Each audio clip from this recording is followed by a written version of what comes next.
Bezrat Hashem, on reprend donc, on est dans la porte, dans le portique 19, et parce qu'il y a eu les vacances entre-temps, il faut qu'on reprenne, et donc on parlait du tétragramme, c'est-à-dire le nom divin par excellence qui s'écrit Yud Ke Vav Ke. D'accord. Le Ramak, il a divisé le portique 19, évidemment, en 4 chapitres. D'accord. Et on en est aujourd'hui au 4e chapitre.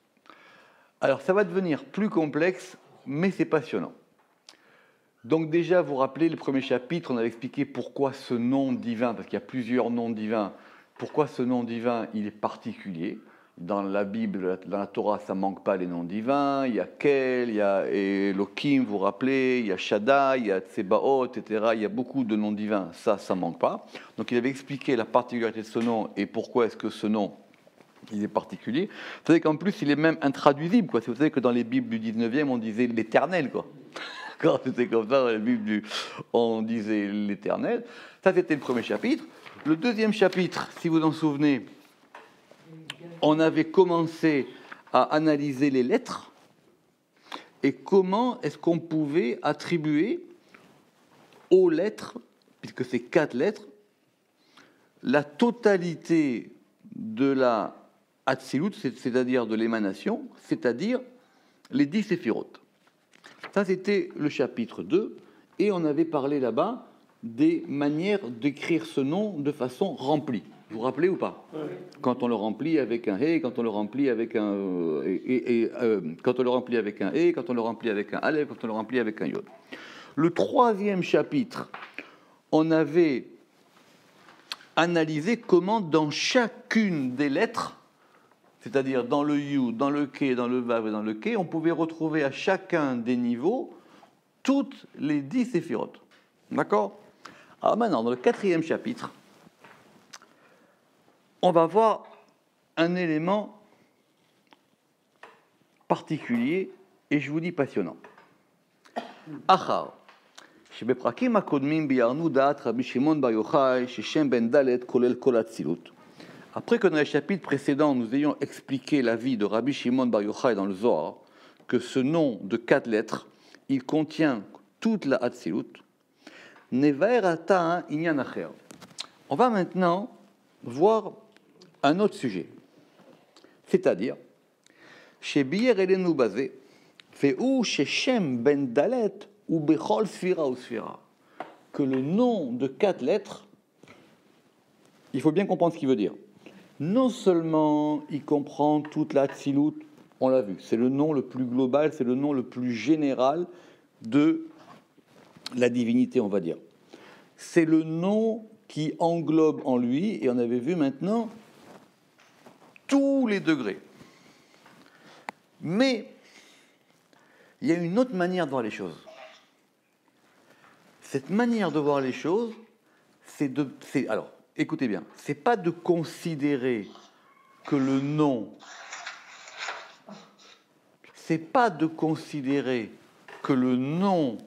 il est global et il comprend tout, c'est qu'à chaque degré, on le retrouve.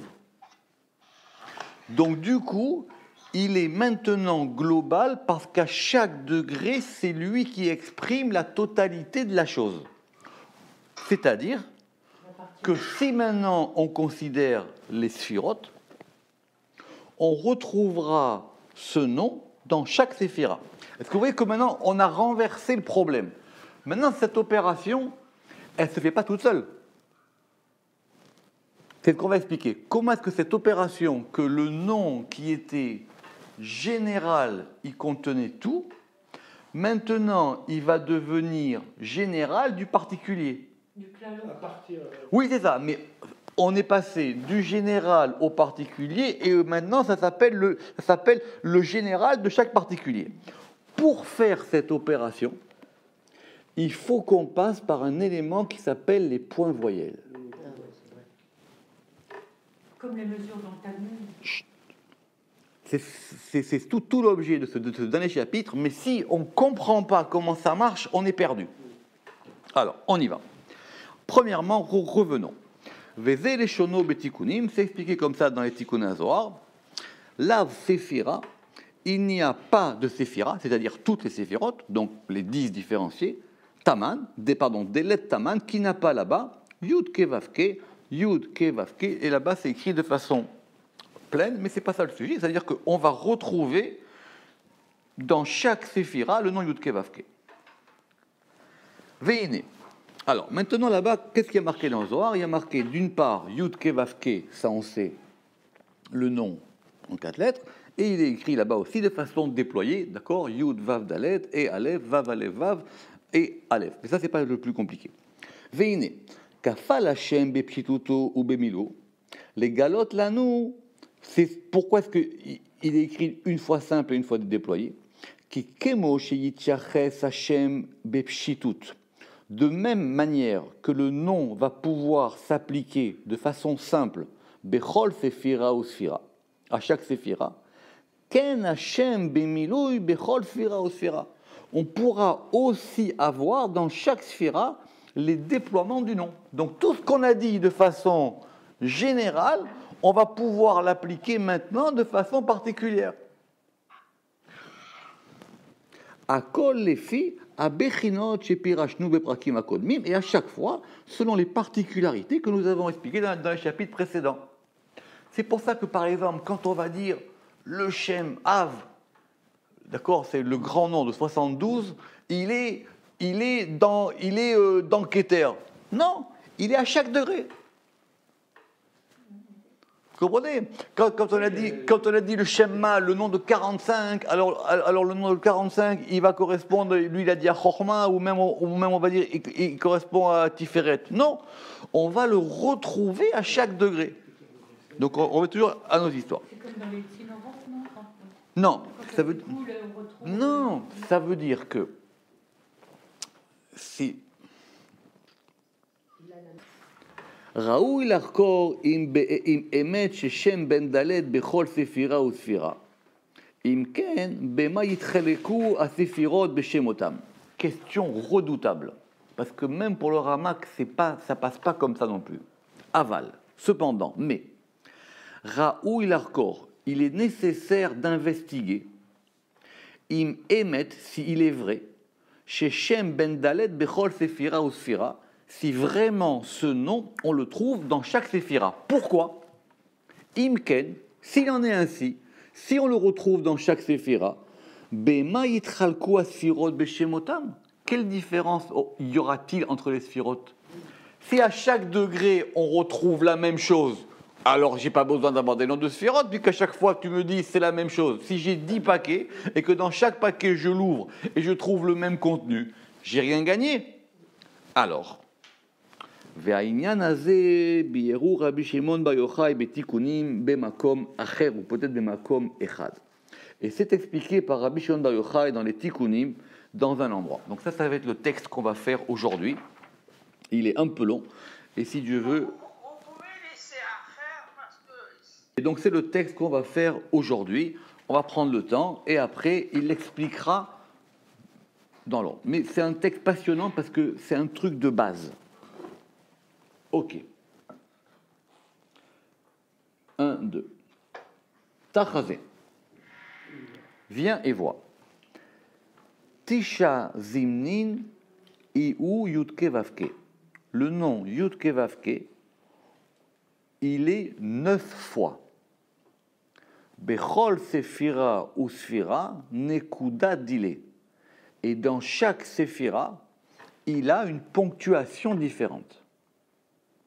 J'explique que c'est ça le truc fondamental, c'est que pour pouvoir particulariser le nom tout en gardant sa généralité, on ne va pas changer le nom, on va le ponctuer différemment. Pourquoi? Parce que la ponctuation, elle va lui donner une impulsion particulière. Donc c'est la nekuda, c'est le point voyelle qui va agir sur les lettres qui restent les mêmes. Elles restent les mêmes lettres. C'est toujours le même nom, écrit des 4 mêmes lettres. mais à chaque fois, il a un point particulier. Et c'est ce point-là qui va, si on peut dire, pointer. C'est ce point-là qui va pointer à chaque fois pour indiquer que là, on est là, et là, on n'est pas là-bas. Et, alors oui, mais on a dit 9 fois, mais il y a 10 sfirotes. Veyu, yud kevavke bemalchut, belo nekuda. Mais dans la malchut, il sera non ponctué. Alors, doucement. Pour le moment, on lit le texte. Ne vous inquiétez pas que le Ramak, il a des questions que vous et moi, on n'a pas pensé. Mais sachez que ce n'est pas aussi évident que ça. Mais ici, le texte du Zohar, ici, il dit que donc, il y a 9 ponctuations différentes pour le nom, mais que pour la malchut, il n'y a pas de ponctuation. Autrement dit, l'absence de ponctuation dans la malchut, c'est ça qui indique qu'il est dans la malchut. Oui ou non? Donc, le fait de ne pas avoir de ponctuation, c'est qu'on le spécifie. Ok. Vous suivez ça, c'est bon? On y va. Ça correspond à la particularité de la malchut. La particularité de la malchut, c'est que quand ce nom, il arrive dans la malchut, et bien là-bas, il n'a plus de points. Et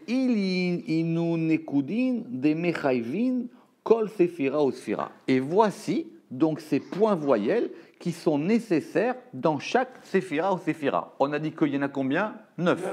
Besséder. Tisha, Nikudin, Inun, et il y a 9 points voyelles. Le premier, Chad, Yud, Ke, Vav, Ke, on va l'écrire avec un Kametz. On peut dire Kametz ou Kamatz, on verra la discussion. C'est un Kamatz. Comment ça se fait le Kamatz? J'espère que tout le monde sait. C'est une barre verticale, une barre horizontale et un point vertical. D'accord? Ça, c'est le premier. Notez bien que si le Zohar il a donné un ordre, c'est qu'on va dans un sens. D'accord? Donc, le Kamatz.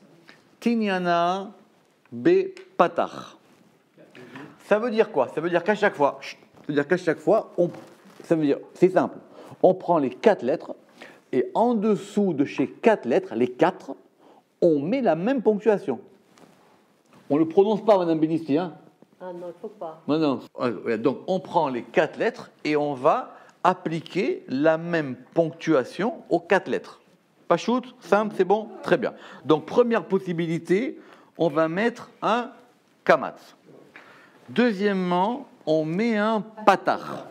D'accord? Patar, c'est juste le trait horizontal.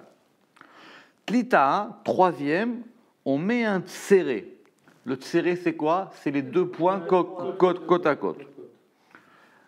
Quatrièmement, Revia, on met un ségol. Le ségol, vous vous rappelez, c'est les 3 points en triangle inversé. Cinquièmement, Chamisha, on met un sheva. Sheva, c'est 2 points l'un au-dessus de l'autre. Sixièmement, on met un cholem. Mais il s'agit d'un cholem ici, pas un cholem plein, un cholem vide. C'est-à-dire que c'est juste le point au-dessus de la lettre. C'est juste un point, d'accord? Parce qu'on peut écrire le cholem avec un vav haut, soit on écrit simplement avec le point. Donc c'est juste le point en haut. Le septième, avec un chirek, ou un chirik, on peut dire les deux. Ça, lui, c'est le point qui est en bas. Temina, on va l'écrire avec un... Alors, c'est compliqué, parce qu'il a... Alors, justement, d'après le Zohar, ça ne s'appelle pas un shuruk. Alors, soit ça s'appelle un shuruk, ça s'appelle un meloufoun. En tout cas, c'est un son qui fait ou et qui est composé de 3 points qui sont en diagonale. Enfin, en diagonale de gauche à droite. Teshia, ce qu'on appelle le shurek. C'est quoi le shurek? C'est un ou aussi. Mais comment est-ce qu'il est fait ce ou? C'est un vav avec un point au milieu. Comment au milieu? Et la dernière, malchut, yud kevav ke, kelila mekuleu. Il est totalisé de tout. Donc là, le Zohar, il nous met sur la voie. Exactement. Il y a tout qui est inclus en lui. Ok, Vous avez les 9, vous avez votre tableau, vous avez tout ça. On va les faire maintenant l'un après l'autre. C'est un texte du Zohar magnifique, que c'est très clair, c'est super bien. Kamatz. Donc on reprend du premier le Kamatz. Itkariat benekudada yud kevavke misitra de kitraïla. Ça correspond à Keter. Et maintenant vous allez pouvoir faire votre feuille. Ça correspond à Keter. Quand on écrit Yud Kevavke avec un Kamatz, c'est Keter. Pourquoi? Et c'est ça maintenant qui est fort. Pourquoi? D-I-U Satim. Parce que c'est caché. Parce que ce mot Kamatz, il vient de Kometz. C'est quoi Kometz? C'est le fait d'empoigner, le fait de fermer le poing. Ça vient de la Torah, quand le Kohen, il y avait une offrande, il devait fermer la main, avec kometz. D'ailleurs, même kumso, ça peut vouloir dire aussi le poing. Mais en tout cas, il a fermé le poing. Qui kometz, comme un poing, D-I-U satim bemarshava, comme un point qui est caché dans la pensée. C'est-à-dire que c'est quoi ici la pensée? C'est Keter. C'est que dans la pensée, il y a un point fermé. Pourquoi est-ce qu'il est fermé? Delayada barnash madiit legav. Parce que l'homme, il ne sait pas ce qu'il y a à l'intérieur. Ou man dei ou legav, et s'il y a quelque chose à l'intérieur. Le Ramak sur ça, il a une objection. Vous comprenez ce que je veux dire? Si j'ai le point fermé, c'est l'histoire des enfants. Qu'est-ce que j'ai à l'intérieur du point? D'accord. Où ça se trouve, j'ouvre et j'ai rien.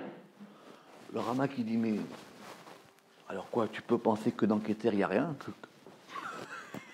Et oui, ici le Zohar. Le Zohar, il a dit, pourquoi est-ce que c'est Kamatz? Parce qu'il dit, c'est un point fermé. Et c'est un point fermé, et dans ce point, on ne sait pas qu'est-ce qu'il y a à l'intérieur. Vous voyez bien que la forme du point, ça correspond au Kamatz, d'accord? Et d'ailleurs, le nom Kamatz, il vient de là, d'accord? Alors, vous verrez plus tard que le Ramak, il a une petite objection là-dessus. Il dit que le machal, ça veut dire l'allégorie trouvée par le Zohar, elle n'est pas exactement correspond à ce qu'on veut dire. Nous, ce qu'on veut dire, c'est que c'est tellement fermé qu'on ne sait pas ce qu'il y a à l'intérieur. Mais évidemment, qu'on ne va pas supposer qu'il n'y a rien. Ok? C'est clair ça? On continue. D'ailleurs, plus c'est fermé, plus c'est secret. Oui, mais Iou Satim Bemarshava, il est caché dans la pensée. Et comment est-ce qu'on l'appelle? Ilat Ailot, on l'appelle la cause des causes. Ilat Ailot Karinanle. On l'appelle la cause des causes. Ok? Donc là, on a notre Shem Yud Kevavke écrit avec un Kamatz, et il correspond à Keter, parce que cette forme de Kamatz, c'est le point, vous voyez, d'ailleurs, c'est la raison pour laquelle c'est un A fermé. Et c'est la raison pour laquelle les Ashkenazim, ils le prononcent O. Ah oui, là c'est sérieux, on ne fait pas de la petite grammaire à 2 francs. Même dans la manière de prononcer, le kamat, c'est un A fermé. Comme un A avec un cheval. C'est pour ça, et c'est une grande discussion chez les grammairiens de comment est-ce qu'on prononce le kamat. Normalement, c'est un A qu'on prononce en fermant la bouche. Oh. Et c'est pour ça que les Ashkenazim, ils le prononcent O. Oui, non, par exemple, Toiro. Et même les Yéménites, ils le prononcent O. Et donc, c'est pas n'importe quoi de le prononcer O. Et il y a même des midrashim qui disent que effectivement, bon, si vous voulez, vous savez qu'il y a 5 livres dans la Torah. Comment il s'appelle le 5e? Il s'appelle Devarim. Oui. Or, Devarim là-bas, sous le vet, c'est un kamatz. D'accord? Le midrash, il dit pourquoi ce livre il s'appelle Devarim? Ça, je tiens de Rav à Bergel. Pourquoi est-ce que. C'est noté, c'est un grand chidouche. Pourquoi est-ce que ce livre il s'appelle Devarim? Parce que Moshe, il a été dur avec les enfants d'Israël. Donc ça s'appelle le livre des remontrances. Et le midrash, il dit comme les Devorim. C'est quoi les Devorim? Les abeilles. Devarim, même d'après le midrash, on pouvait le prononcer Devorim. Ça veut dire quoi? Ça veut dire qu'on a une preuve ici que le kamat se prononce haut. Comment on dit avec Les Devorim. Une Dévora et Dévorim. Alors, on a maintenant un A ouvert. Or, comment on dit en hébreu ouvrir? Liftoach. Et ça s'appelle donc le patach. Et ça, ve'itkarit patach, benekuda da. Donc, on prend ce nom Yudke Vavke et on met 4 fois patach. Misitra de chorma. Et ça correspond à chorma. Donc, on a dit que keter, c'est kamatz. C'est fermé, d'accord? C'est fermé à l'intérieur. Et maintenant, patar, c'est chorma, parce que chorma, c'est ouvert. D'où ça vient que chorma, c'est ouvert? Pourquoi? Deba itpatrat ve itgalia machashava setima. Écoutez-moi bien. Parce que en elle, c'est quoi en elle? Dans la chorma, va s'ouvrir et va se dévoiler la mahashava setima, la pensée fermée. Mais la pensée fermée d'où? De Keter? Kravak. Donc c'est un mouvement. On passe de Keter à Chorma. C'est-à-dire qu'on a d'abord un A qui est fermé, et ce A qui est fermé, il s'ouvre. Mais il peut ouvrir quoi? Il peut ouvrir que ce qui est fermé. Donc, quelque part, si on veut comprendre ça, il faut voir maintenant ces noms comme étant une succession dynamique les uns après les autres. Je parlais des Sinor. Non, les Tsinoroth, c'est autre chose. D'accord? Machashavata kegav nada, les eila bediyuk nada, de cette manière en haut, avec cette forme-là d'un aleph, et les tata qui diyuk nada, et en bas de cette forme-là, avec un aleph. On verra plus tard qu'est-ce que le aleph il vient faire ici. D'accord? Très bien. On va revoir ça, c'est une question. Le Zohar, il a dit ça, on ne sait pas trop ce que ça veut dire. Comment est-ce que le aleph, il est lié à chorma, il est lié, parce que maintenant on est à patach? C'est une question, le Ramak la posera plus tard. Très bien. Maintenant, donc on a ici le patach. Qu'est-ce qu'on a dit? Quel était le troisième? Très bien. Et maintenant, donc parce que le Zohar maintenant, il ne nous fait pas une liste là. Il nous explique un mouvement. Et il dit quoi? Vetrin nikudin elin idgaliu beima. Et ces 2 points, ils vont se dévoiler dans Ima. Donc vous voyez bien que c'est un mouvement. On a d'abord un truc qui est fermé, c'est un kamatz. Ce kamatz, il s'ouvre et c'est un patach. Et maintenant, on a 2 points qui vont se dévoiler dans Ima. Et ces 2 points qui vont se dévoiler dans Ima, itavidou tséré. Ça fait un tséré. Ça veut dire que si vous réfléchissez bien, il faut comprendre maintenant comment les voyelles, elles se dynamisent, comment ça bouge. Donc c'est un patard, c'est un kamat qui fait un patard et un patard qui fait un tséré. Et justement, il y a. Pardon. Aliyu itma, et sur ces 2 points qui sont tsérés, il a été dit Vayetzer Hashem Elokim et Adam. Lors de la création de l'homme, Dieu, Vayetzer, alors, Vayetzer, il a formé, on va prendre le sens littéral du verset, Hashem Elohim, là-bas il y a les 2 noms, c'est dans le deuxième chapitre de la Genèse, parce que dans le premier chapitre il n'y a que Elohim, dans le deuxième chapitre il y a Hashem Elohim. Vayetzer Hashem Elohim et Adam. Première explication, la plus simple, Vayetzer, c'est comme Tséré. La plus simple, parce que c'est compliqué. La plus simple, parce qu'à chaque fois, vous vous rappelez qu'on veut comprendre le nom. On a dit Kamat, c'est comme Kometz. On a dit Patar, c'est ouvert. Maintenant, Tséré, c'est quoi? Tséré, ça vient de la formation. Parce que Bina, c'est le lieu de la formation. Admettons. Et dans le verset, il y a marqué là-bas, Vayetzer Hashem Elokim. Mais, et on verra plus tard, on va nous ramener un deuxième verset. Il y a marqué un verset connu d'Isaïe, Ki beya Hashem tsur olamim. Alors, c'est un verset qui est souvent repris dans la Kabbale, mais en général, on interprète ce verset en disant Ki Beya, c'est-à-dire dans le nom Yudke, Hachem, il a formé les mondes. Le Zohar, il veut maintenant comprendre pourquoi est-ce que on est passé d'un kamatz à un patar, et le patar, maintenant, il va former 2 points qui sont un tséré. C'est quoi maintenant ce tséré? C'est pas qu'on va plaquer des noms. On veut comprendre maintenant le processus. Tu m'as dit, j'ai un point, il se ferme. Maintenant, il s'ouvre. C'est-à-dire, ça je comprends. Dans Keter, la chose, elle est fermée.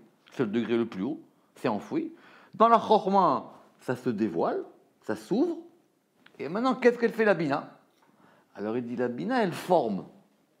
Comme la Bina, elle forme, comme c'est à elle qu'on va appliquer cette notion de l'etsayer, ça s'appelle le tséré. Et ce tséré, il va se matérialiser sous la forme de 2 points, qui sont 2 points côte à côte. À cause du patin. Justement, ça c'est la bonne question. C'est comment est-ce qu'on est passé comment est-ce qu'on avait, je vous répète, on avait une barre horizontale avec un trait. Ça c'était fermé. Maintenant, ça s'est ouvert, c'est simplement horizontal. Mais c'est d'Argamo, c'est maintenant horizontal. Et maintenant, de ça, on passe à 2 points, l'un à côté de l'autre. D'accord? Très bonne question. De ce qui a marqué dans le Zohar, si vous le relisez, c'est que ce sont ces 2 points. C'est le patar et le kamatz qui forment maintenant ces 2 points. Ils deviennent maintenant à l'état de points parce qu'ils sont formés maintenant. Mais c'est très compliqué ça. Là, on rentre dans la cabale des points voyelles. C'est plus pour rigoler là maintenant. Donc maintenant, parce que le Zohar, il a dit Vetrin, Nekudin, Elin, et ces 2 points. C'est quoi ces 2 points? Apparemment, le point du kamatz et le point du patar. Idgaliu beima. Ils vont se dévoiler dans Ima, ve'itavidu tséré, et ils deviennent un tséré. Si vous lisez le Zohar comme moi je le lis, C'est tout à fait comme ça qu'il faut le faire. ah, merci M. Zohar. D'accord? Mais si vous lisez le Zohar comme moi je le lis, c'est comme ça. Ce qui veut dire que vous aviez un kamatz, ce kamatz, il s'est ouvert, il a fait un patar, et maintenant, et du coup, ça devient 2 points, et ces 2 points, ils descendent dans Bina et ils se mettent côte à côte. Et ces 2 points, parce que qu'est-ce qu'il a dit le verset? Le verset, il a dit Ki be Hashem tsur olamim. Dans le premier verset, qu'est-ce qu'il a dit? On a dit que tséré, ça venait de vayetzer. Et vayetzer, c'était appliqué à quoi? C'était appliqué au fait qu'on ait formé l'homme. Or, qu'est-ce qu'il dit ce verset? Il dit Ki be Hashem tsur olamim, c'est lui le formateur des mondes. Monde ici, c'est quoi? C'est au pluriel. C'est quoi le minimum du pluriel? C'est 2. Ça correspond aux 2 points. Et c'est quoi ces 2 points? C'est Tsiyer, ça veut dire qu'il a formé Trin Almin, il a formé 2 mondes, Almadin Valmadeate, ce monde-ci et le monde qui vient. Ce qui permettra d'expliquer que dans la Bina, il y a la Bina d'en haut et la Bina d'en bas. La Malchut et la Bina. Donc si vous voulez comprendre ce que c'est que la Bina, soit vous faites de la... Parce que ces 2 points du Tséré, ils correspondent au monde-ci et au monde qui vient. Mais ils sont placés sur une même ligne horizontale. Ça veut dire que ce que le Zohar il a dit. Plus, il faut aller voir d'autres choses. Mais ça veut dire que maintenant, on va commencer à voir les choses dans les points voyelles. C'est énorme. On voit ça maintenant dans les points voyelles. Donc je reprends. Vous avez un kamatz. Le kamatz, après, ça fait un patar. Et maintenant, ces 2, ils vont former 2 points. Et ces 2 points-là, c'est ces 2 points de tséré, qu'on apprend du verset qui dit que Hachem, il a été metsayer. Donc, tséré, c'est tsayer. Donc, tséré, ça veut dire que c'est formateur. Et donc, ici, ce tséré, et ce tséré, il correspond aux 2 mondes. Question technique et fondamentale. C'est un « et » ouvert ou c'est un « et » fermé? On va passer au ségol. Alors vous allez me dire, le ségol, c'est pas très compliqué parce qu'on a rajouté un 3e point au tséré. Nachon ou pas? Et le ségol, le Zohar nous dit, c'est chesed. On suit l'ordre des sphirotes. Il n'y a pas de problème, d'accord? on suit l'ordre des séphirotes. D'accord? Donc on a dit, je reprends, Keter, Chorma, Bina. Maintenant, on a Chesed. Pourquoi? Alors, doucement. Da Chesed, de B Shechinta, parce que en lui, parce que dans le Chesed, la Shechinta, la Shechina qui vient de où?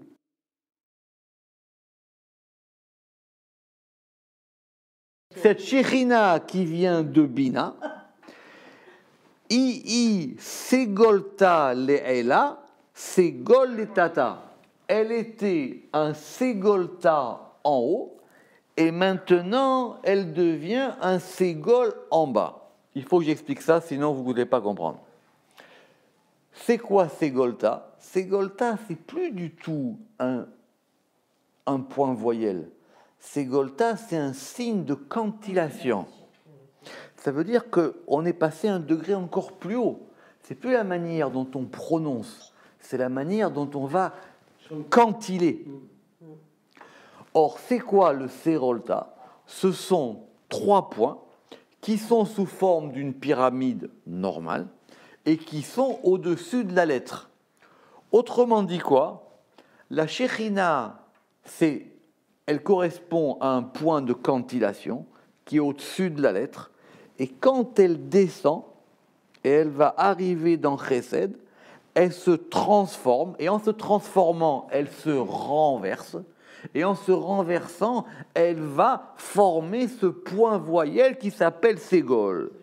De Beshechinta y Segolta, mi Sitra de Yemina, pardon, Segolta Lela, Segol Letata, Segolta Verechima, et donc elle est l'amour, mi Sitra de Yemina, du côté droit. Maintenant la question c'est qu'on n'a pas saisi maintenant comment est-ce que le Tséré il faisait Segol.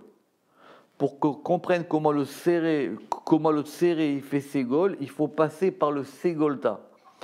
Ne vous inquiétez pas, dans le Pardes Bezrat Hashem, quand on arrivera, il y a un portique entier qui s'appelle Shar HaNekudot. Donc on reviendra là-dessus de façon encore plus détaillée. D'accord? Ce n'est pas le sujet ici de faire Shar HaNekudot, mais c'est d'avoir déjà une idée générale des points voyelles. Mais en tout cas, retenez que Segol, lui, il est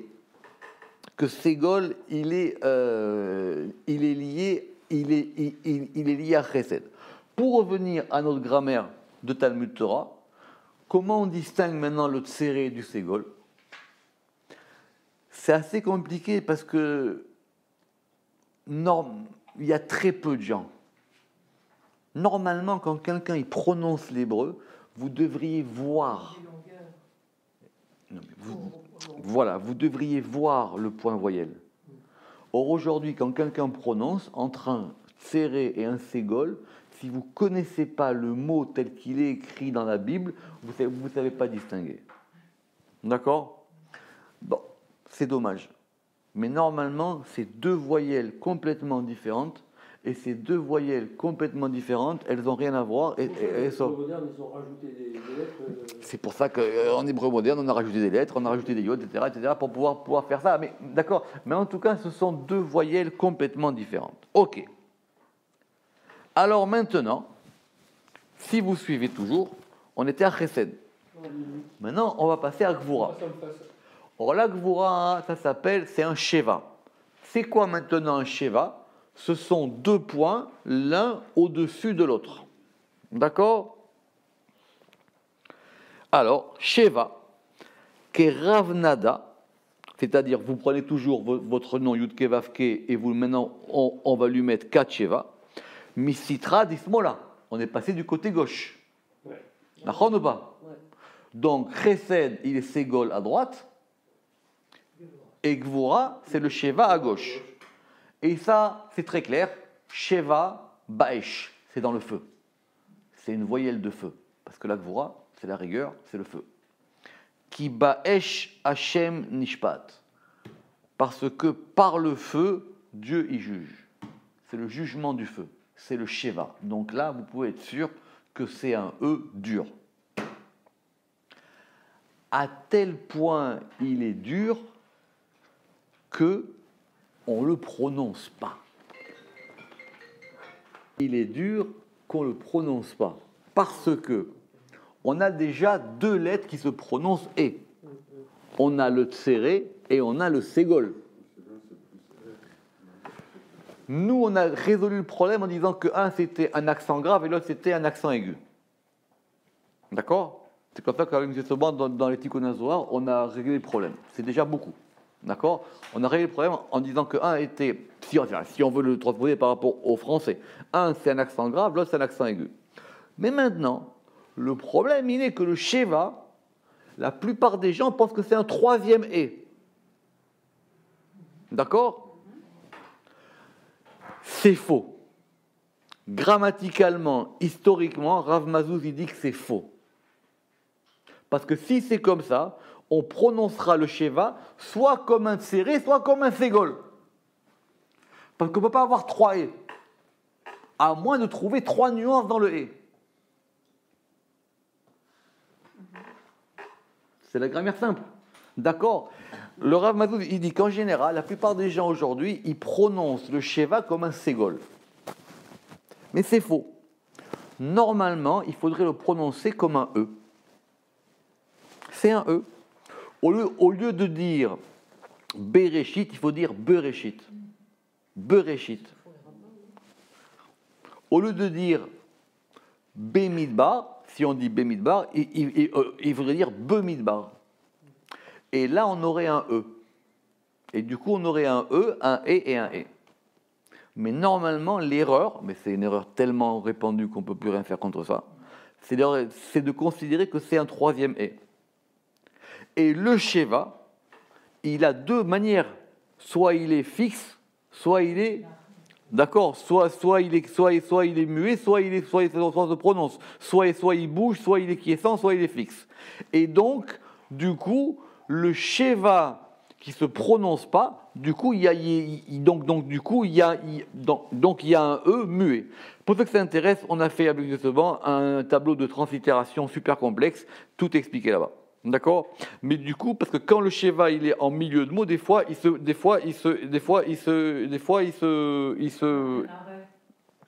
non, il est muet.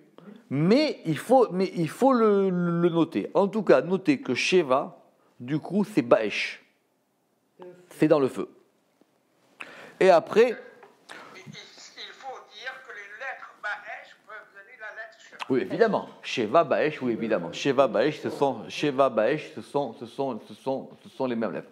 Ce qui veut dire aussi que d'après le Zohar, on écrit la lettre Sheva avec un Aleph. Ah oui.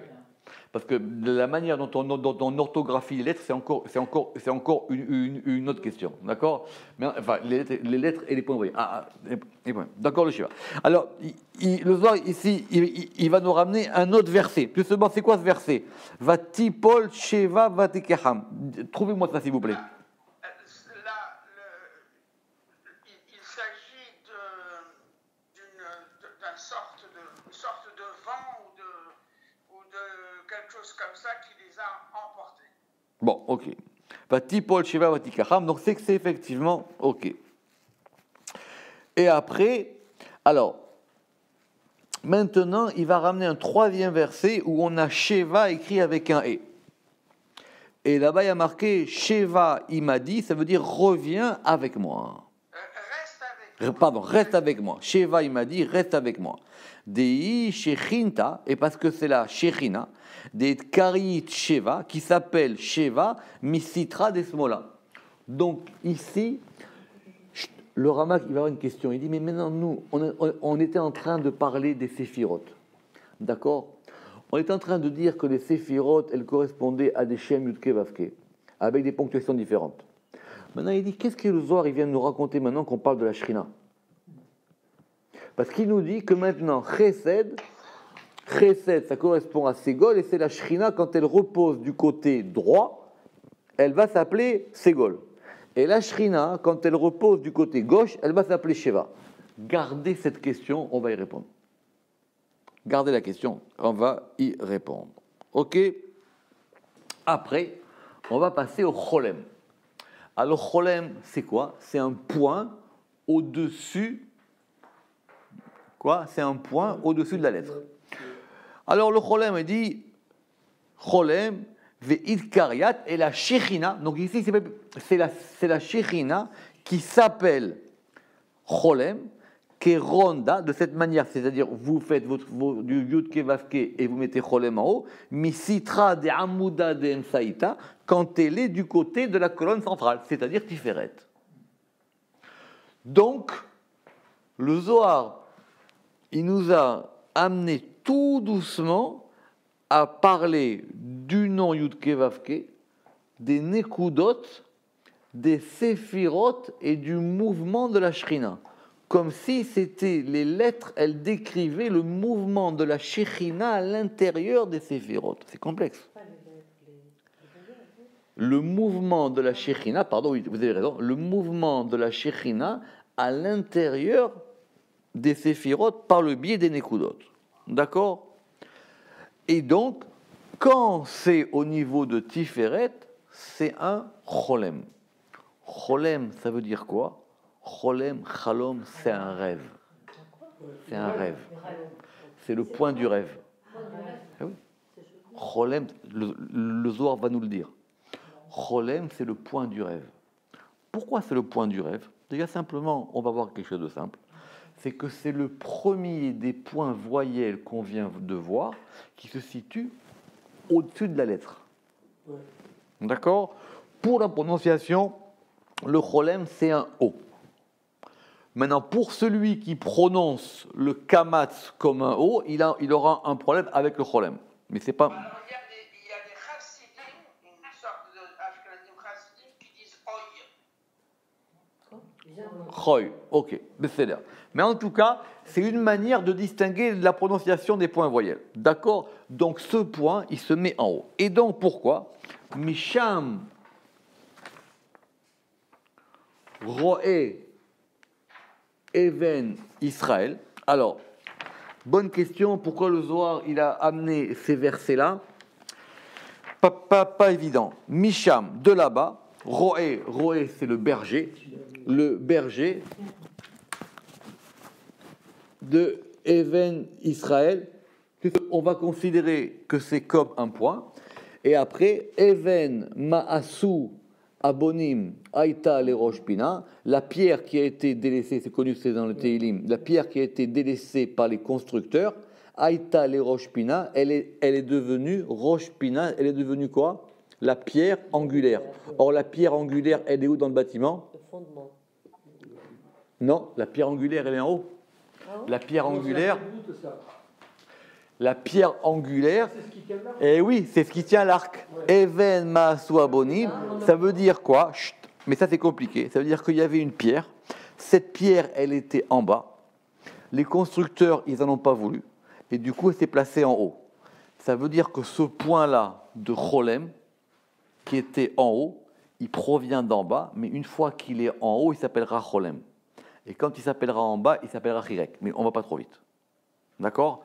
Mais retenez simplement la troisième preuve du Zohar. Kol Margalita Yekara, toute pierre précieuse, elle est dans le Cholem, parce qu'il y a une pierre précieuse qui s'appelle la Achlama.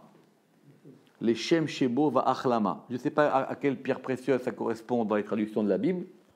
Ok. Ou B. Et dans cette pierre, Venechle Machalom.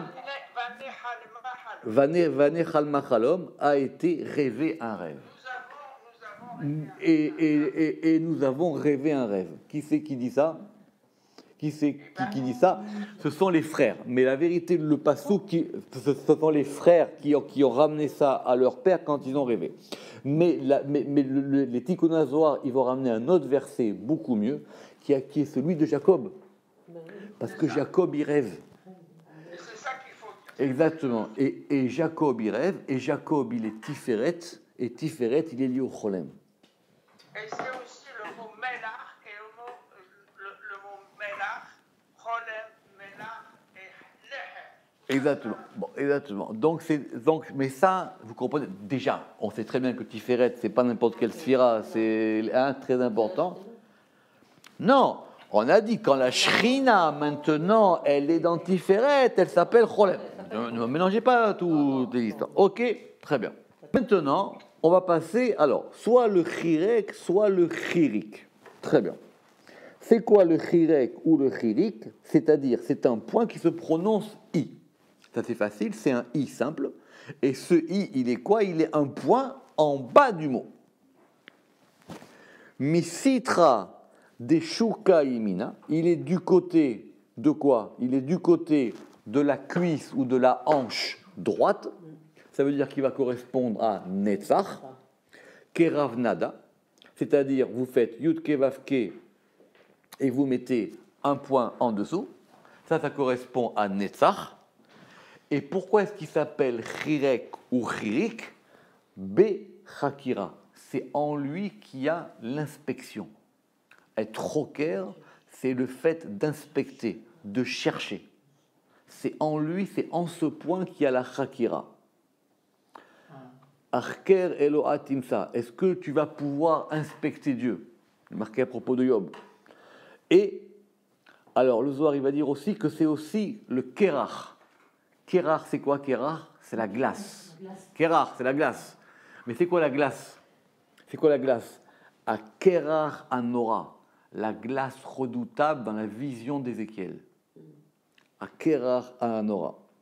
Kerach Me'aou Noura, c'est une glace qui provient de cette flamme, des Iou Amouda Demsaïta, qui est la colonne du centre. Si vous suivez, vous n'êtes pas fatigué. Oui, Ravak. Donc c'est le Cholem, le Chirek, il provient du Cholem. Et c'est très facile à comprendre. C'est que vous avez un point qui est en haut et qui maintenant est en bas. Ou qui va être en bas et qui des fois est en haut. Et ce mouvement du point qui peut être au-dessus de la lettre ou en dessous de la lettre, mais sur le même axe. On ne change pas d'axe. Ce point-là, il va correspondre soit à Tiferet, soit à Netzach. D'accord? Très bien. Alors maintenant, on a le Shurek. Le Shurek, on avait dit, c'était quoi? Le Shurek, c'était ces 3 points. Oui, alors c'est intéressant parce qu'au départ, le Zohar, il n'a pas appelé comme ça, et maintenant ici, il l'appelle Shurek. Donc c'est notre histoire. Shurek, c'est-à-dire ces 3 points en diagonale. Od, il correspond à Od. Pourquoi? Il carie keronda, de cette manière-là, c'est-à-dire que vous prenez vos lettres Yudke Vavke et vous mettez 3 points Shurek en dessous. Mitaman it kariat shechinta, et c'est de là-bas que la shechina, elle s'appelle Shurek. C'est quoi Shurek? Ce sont les lettres de quoi? Shurek, dit le Zohar, c'est Kesher. Kesher à Merkava, c'est l'attache. C'est ça qui attache la Merkava, qui attache le chariot céleste. Ve'iou Od, et il est Od des Moshe, et c'est le Od de Moshe, parce que Od c'est la sphira de Moshe, bien qu'on a vu plusieurs fois que aussi c'était Tiferet, mais c'est une autre question. Od des Moshe, des Be Ishtalimu, parce que. Alors, c'est une bonne. Non, et non, c'est Netzach. Ah, Bernard. Donc il est Od, et parce que pourquoi? Parce que Veiu Od des Moshe, et ça c'est le Od, c'est-à-dire Od, on avait dit que c'était la reconnaissance de Moshe, parce que c'est en lui, parce que des B Ishtelimu, parce que c'est en lui que ça a été complété, que ça Il parle des 5 chassadim qui viennent depuis. Doucement, alors parce qu'il devient. Ok. Alors, ça, maintenant, pour expliquer ça, il faut qu'on comprenne cet élément de Od. Pour le moment, nous, on avait suivi, on a dit que maintenant, donc je répète, on avait le Chirek, c'est Netzach, et maintenant le Shuruk, c'est-à-dire ici c'est les 3 points, c'est-à-dire le Shurek exactement. Le Shurek, ces 3 points-là, ils sont maintenant du côté gauche et ça correspond à Netzach.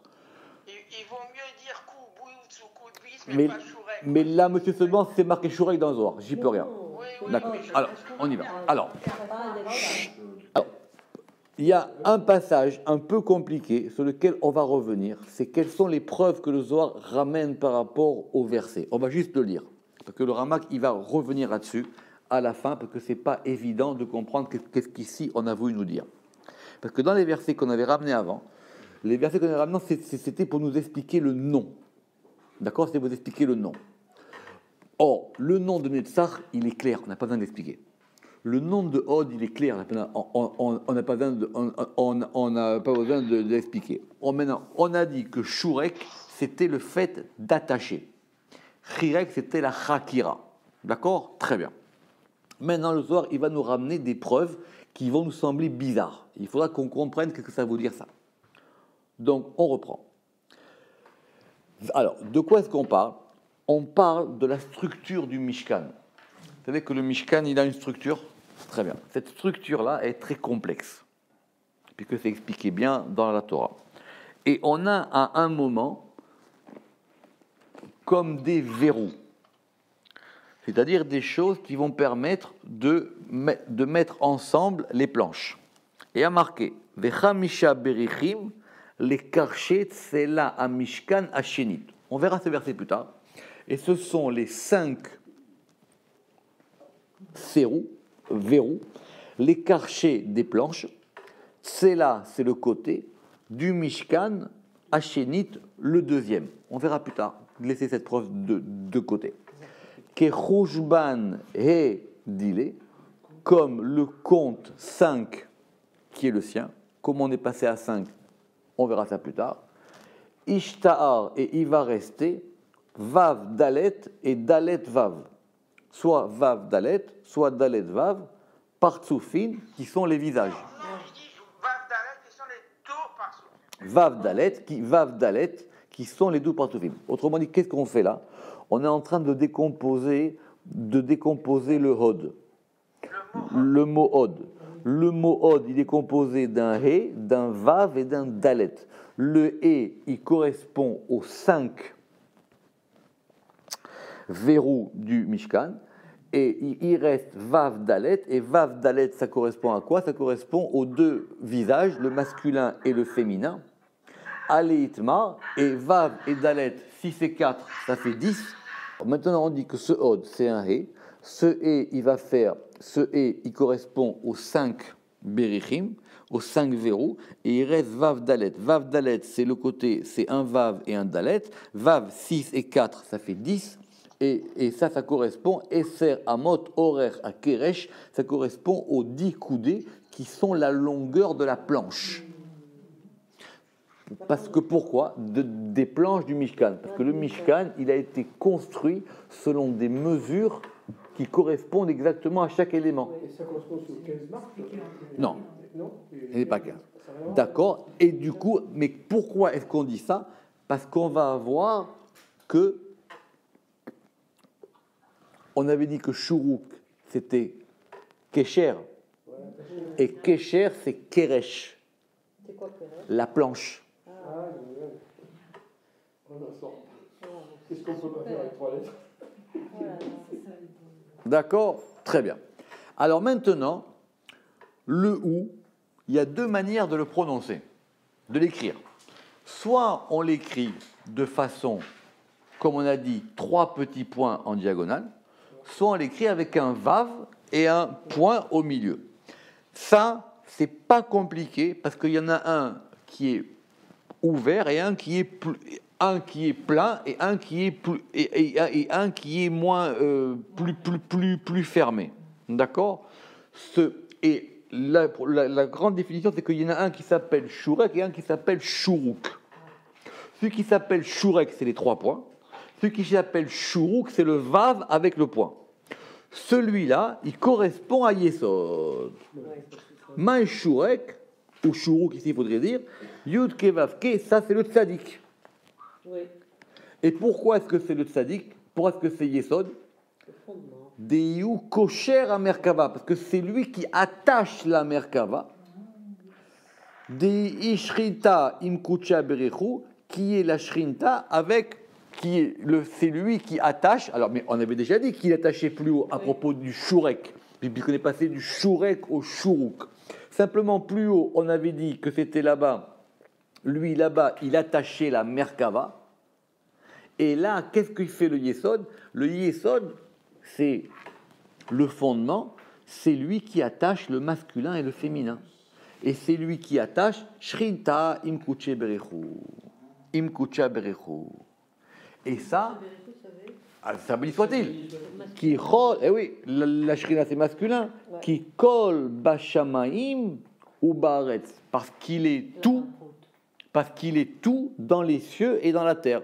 Parce que Yesod, c'est appliqué, ça correspond à Kol. Et comment est-ce qu'on oui, quand chaque fois qu'on dit Kol dans la Torah, tout c'est Yesod. Pourquoi? Et c'est comme ça qu'on traduit qu'il est un dans les cieux et dans la terre. Le Yesod, c'est le point. Il attache. Des Achid qui l'unifie, soit qu'il attache, soit qu'il l'unifie dans les cieux et dans la terre. Et ça, c'est l'élément du Yesod. Donc, c'est quoi le Yesod? C'est un Vav, et au milieu de ce Vav, il y a un point. C'est ce qu'on appelle Vav Shurek. Oui, mais qu'ici, il a appelé Shurek. Or, c'est quoi ça? Le Vav, c'est le masculin, et le point, c'est le féminin. C'est comme ça qu'il faut comprendre. Dans le Shurek avec 3 points, c'est 3 points qui sont comme ça. Ça fait une attache, mais ça attache du côté gauche. Et ce Vav Shurek, c'est lui qui va faire l'union entre le masculin et le féminin. Le féminin, c'est la Malchut c'est un point, et le Vav, c'est le masculin. Ve'ale itmar va'anochi netaticha shurek. Netatir shurek kulu zera emet. C'est le prophète Jérémie. Il dit quoi? Et moi, netatir, je t'ai planté. Shurek, justement, ça veut dire quoi là-bas, shurek? Ça veut dire une vigne de. C'est une plante. On traduit par verge. Je t'ai planté comme une plante et qui est toute une semence de vérité qui correspond à Yesod. Shurek, c'est exactement. Zera emet ou vadaï. Effectivement, c'est assurément des Itmarbe parce qu'il a été dit Titen emet le Yaakov, la vérité elle appartient à Yaakov et Chesed le Avraham.